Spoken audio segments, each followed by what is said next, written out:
มุมบ้านลานสวน EP นี้ขอพาทุกท่านไปทำความรู้จักกับมัลเบอรี่หรือที่คนไทยรู้จักกันดีในชื่อหม่อน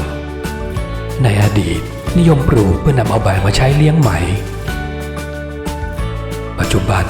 มัลเบอรี่กลับกลายเป็นที่รู้จักและนิยมปลูกกันตามครัวเรือนทั่วไปในฐานะพืชสมุนไพรพื้นบ้านที่มีสรรพคุณทางยาทั้งยังมากด้วยคุณประโยชน์ทางโภชนาการอีกด้วยมัลเบอรี่หรือต้นหม่อน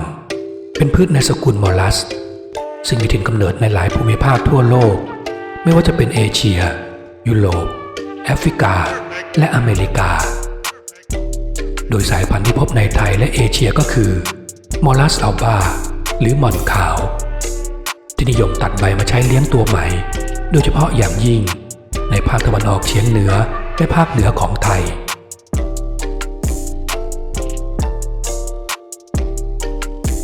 มัลเบอรี่เป็นไม้ยืนต้นขนาดเล็กถึงกลางปลูกง่ายโตไวและทนต่อสภาพอากาศของเมืองไทยได้ดีสามารถปลูกได้ทั้งในกระถางและลงดินหลังจากปลูกประมาณ 4-6 เดือนก็จะเริ่มให้ผลผลิตและจะให้ผลผลิตเต็มที่ในปีที่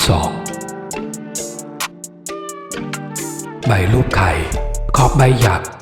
ผลอ่อนมีสีเขียวหรือขาวเมื่อสุกจะเปลี่ยนเป็นสีม่วงแดงหรือดำรสชาติหวานอมเปรี้ยวมัลเบอรี่ถูกนำมาศึกษาทางการแพทย์เกี่ยวกับสรรพคุณด้านการดูแลรักษาสุขภาพหลายประการโดยเฉพาะอย่างยิ่งด้านการควบคุมระดับน้ำตาลในเลือดการลดไขมันในเลือดและการต้านอนุมูลอิสระ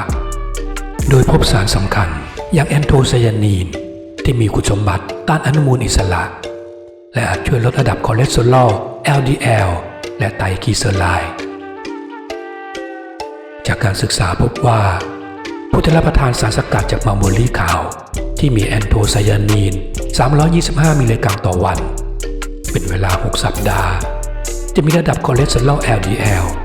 และคอเลสเตอรอลรวมลดลงอย่างมีนัยสำคัญทั้งยังพบสารเลสโวลาทอลที่เป็นสารโพลีฟีนอลมีคุณสมบัติต้านอนุมูลอิสระและอาจมีบทบาทในการป้องกันโรคหัวใจโรคเบาหวานชนิดที่ 2และมะเร็งบางชนิดได้อย่างไรก็ตามการศึกษาทางคลินิกยังไม่สามารถสรุปผลได้อย่างชัดเจนและจำเป็นต้องมีการวิจัยเพิ่มเติมเพื่อยืนยันประสิทธิภาพและความปลอดภัยในการใช้สารนี้กับมนุษย์นอกจากนี้ผลมัลเบอรี่ยังช่วยกระตุ้นการทำงานของตับปรับสมดุลของน้ำตาลในเลือดและส่งเสริมระบบขับถ่ายเพราะมีไฟเบอร์สูงเหมาะสำหรับผู้ที่ต้องการดูแลรักษาสุขภาพในระยะยาวแต่หากทานผลมัลเบอรี่มากจนเกินไปก็อาจจะทำให้เกิดอาการท้องเสียท้องอืดปวดท้องและเกิดแก๊สในกระเพาะอาหารได้ในส่วนของใบก็ใช้เป็นสมุนไพรชั้นดีในตำรับยาพื้นบ้านของไทยและจีนใบหม่อนแห้งสามารถนำมาต้มดื่มเป็นชาช่วยลดไขมันในเลือดบรรเทาอาการร้อนในได้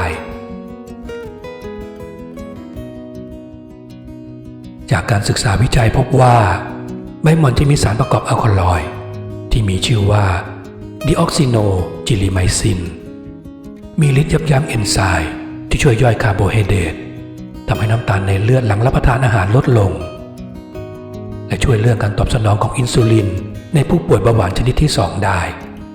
แต่ก็มีผลกระทบต่อผู้ที่ใช้ยาลดน้ำตาลเช่นอินซูลินหรือยาในกลุ่มซัลโฟนิลยูเรียที่อาจเสี่ยงต่อการเกิดน้ำตาลในเลือดต่ำเกินไปได้การบริโภคใบหรือผลมัลเบอรี่โดยทั่วไปถือว่าปลอดภัยเมื่อบริโภคในปริมาณที่เหมาะสมโดยเฉพาะอย่างยิ่งในรูปแบบของผลไม้สดหรือชาใบหม่อนที่ผ่านกระบวนการผลิตอย่างถูกต้องอย่างไรก็ตามก็ยังมีผลข้างเคียงบางประการที่ควรระวังโดยเฉพาะอย่างยิ่งในผู้ที่มีโรคประจำตัวอาทิเช่นเบาหวานความดันโลหิตสูงโรคหัวใจรวมถึงกลุ่มผู้ใช้อินซูลินอีกทั้งเด็กเล็กและสตรีมีครรภ์หรือระยะให้นมบุตรไม่แนะนำให้รับประทานเนื่องจากเคยมีการรายงานว่า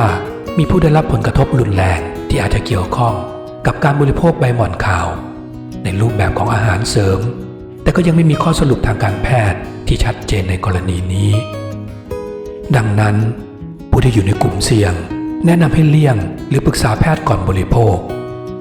สำหรับบุคคลทั่วไปไม่ควรบริโภคในปริมาณที่มากหรือเข้มข้นสูงและไม่ควรรับประทานต่อเนื่องติดต่อกันนานจนเกินไป